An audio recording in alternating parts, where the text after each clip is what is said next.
This week in NASCAR feels genuinely different from anything we have seen in a while. It is not the usual back and forth about race setups, it is not a controversy over a last lap move, and it is not even one of those wild photo finishes that keeps everyone talking for days. No, this week is one of those rare moments where you step back, take a breath, and say to yourself, this is actually big. This changes things.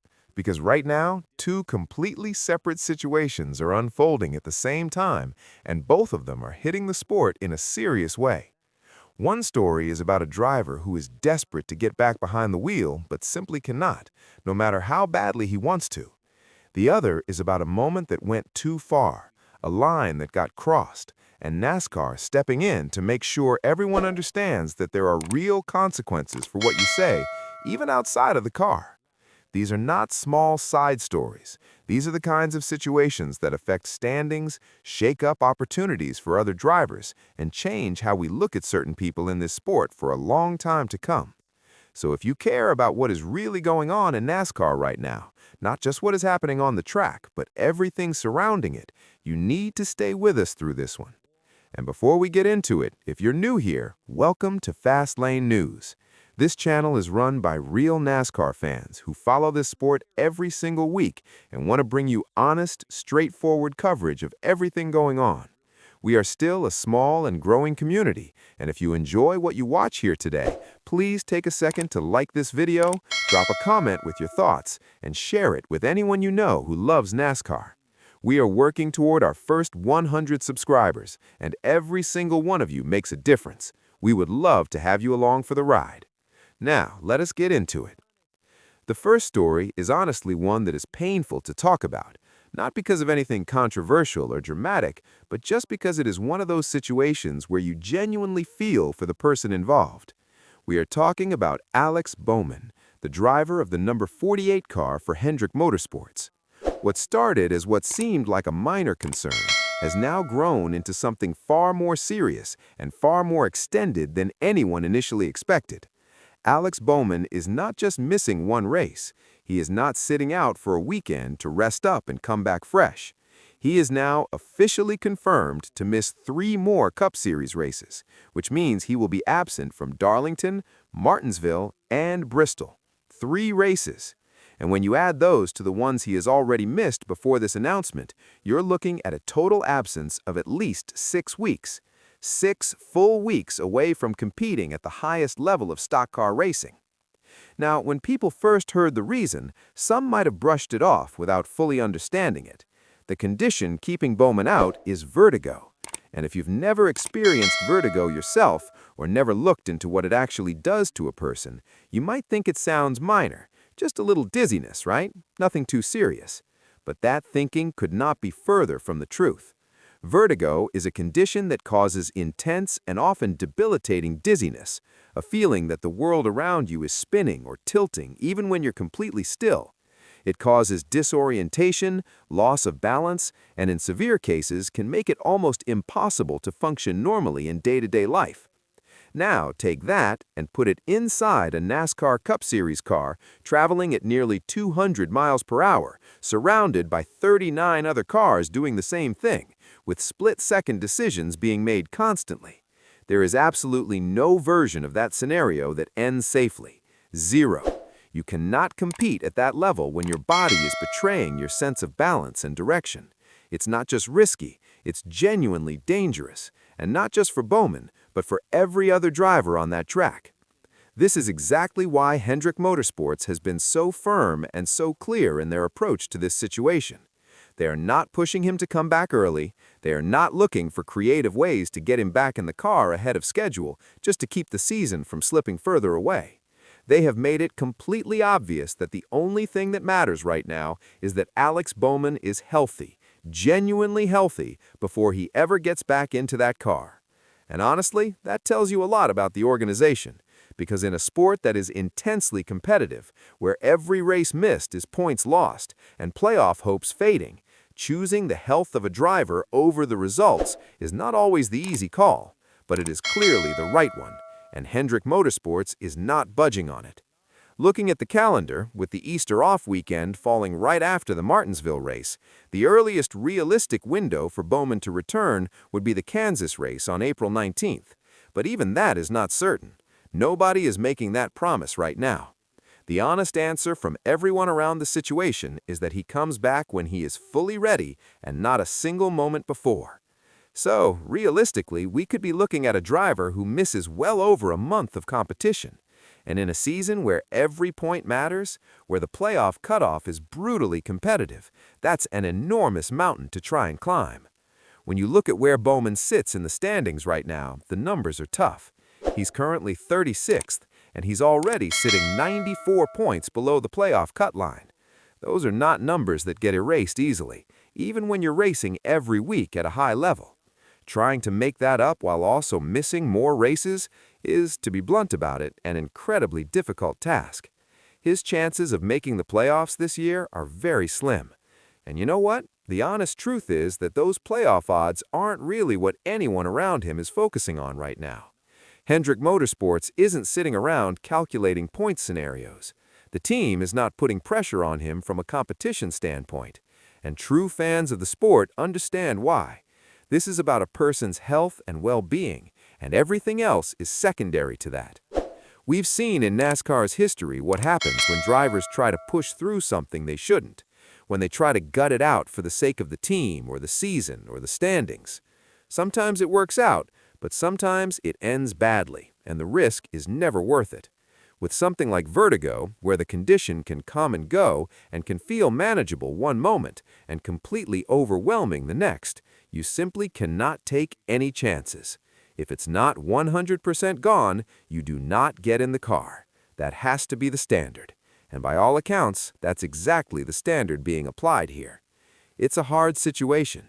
It's a frustrating situation, especially for a guy like Bowman who you know is sitting at home watching races he wants to be competing in. But it's the right situation, handled the right way.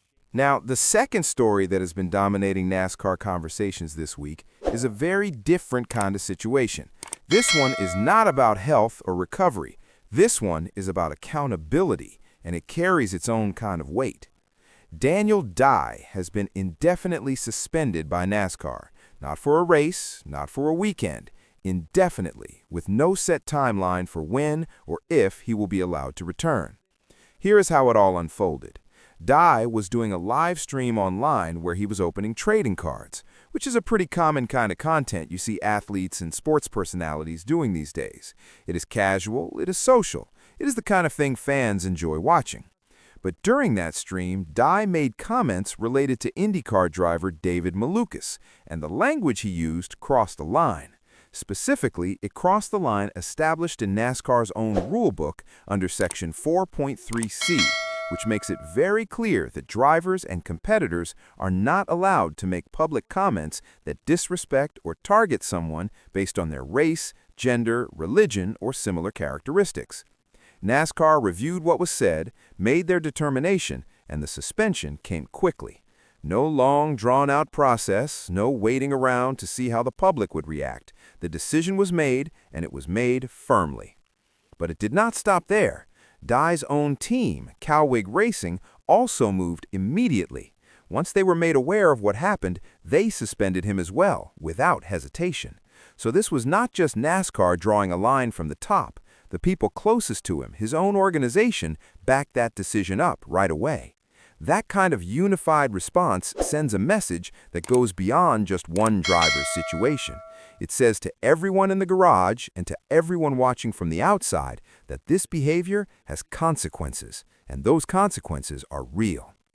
The only path back for Dye right now runs through mandatory sensitivity training. He has to complete that program before there is even a conversation about reinstatement. There is no timeline attached to that. There is no guaranteed return date. It is entirely dependent on him taking the steps required and NASCAR being satisfied with where things stand after that process. For the upcoming Truck Series race at Darlington, NASCAR and the team have already named a replacement driver. They are bringing in A.J. Allmendinger, which is a significant name to drop into a Truck Series race. Allmendinger is currently running full-time in the Cup Series, so he is very much an active competitor at the highest level of the sport. He has not run in the Truck Series since 2021 when he competed at Watkins Glen, but he brings 14 career starts in the series and a wealth of experience that will make him immediately competitive. Dropping a driver of that caliber into a Truck Series seat shakes things up in a real way, both for that race specifically and for how the results play out in the standings. Dye did address the situation publicly on social media after the suspension came down. He put out an apology in which he said he spoke without thinking and that he never intended to cause harm. He also acknowledged something that a lot of people appreciated him saying, which is that not having harmful intentions does not erase the impact of harmful words. That is an important distinction and one that is worth sitting with. People are going to have their own opinions on whether his apology was enough, whether it felt genuine, and what they think of the whole situation. That is natural. But regardless of where individual fans land on that, NASCAR has been completely clear about where they stand. The suspension is in place, the process for return is outlined, and the message to the entire garage has been delivered. When you look at where Dye sat before all of this happened, he was 13th in the Truck Series standings, already 88 points behind Series leader Chandler Smith. Since 2023, he has accumulated 49 career starts in the Truck Series, including 2 top 5 finishes, 10 top 10s, and 1 pole position. He was also expanding his presence in the ARCA Menard Series, with a full-time move there planned and additional starts lined up. This is a young driver who was genuinely building towards something. He was putting in the work, gathering experience, earning his spot, and beginning to create a real foundation for a career in NASCAR. And now, all of that forward momentum has been put completely on hold because of one moment, one live stream, one lapse in judgment. That is the reality of competing in the public eye in today's world, where everything is live, everything is recorded, and nothing disappears. So, there you have it. 2 stories, 2 completely different sets of circumstances, but both of them hitting NASCAR at the same time, and both carrying real weight. One is about a driver fighting to get his health back so he can return to doing what he loves. The other is about a young driver facing the consequences of a moment that cannot be taken back. One is about patience and protection. The other is about responsibility and accountability. And both of them, in their own way, say something important about what this sport is and what it demands from the people who compete in it. It is never just about what happens on the track. NASCAR is a sport built around personalities, around human beings, and sometimes those human beings face things that have nothing to do with lap times or pit strategy. Alex Bowman is dealing with a medical situation that has taken the decision completely out of his hands. Daniel Dye made a choice, even if it was a careless and thoughtless one in the moment, and now he's dealing with the fallout. Both of those realities are unfolding right now, in real time, and the whole sport is watching to see how they resolve. Will Alex Bowman come back at full strength and find a way to salvage something from what has been a rough stretch of weeks? Will Dye complete what is required of him, come back with a better understanding of the responsibility that comes with his platform, and rebuild what was a promising career? Those are the questions that are going to hang over NASCAR in the coming weeks, and they are questions worth following closely. That is what makes this sport so compelling. Drop your thoughts in the comments below, whether it's about Bowman's recovery, Dye's suspension, or just where you think things go from here. We want to hear from you. And if you're not subscribed yet, now is the time. Hit that button, join the Fast Lane News community, and let us keep the conversation going every single week.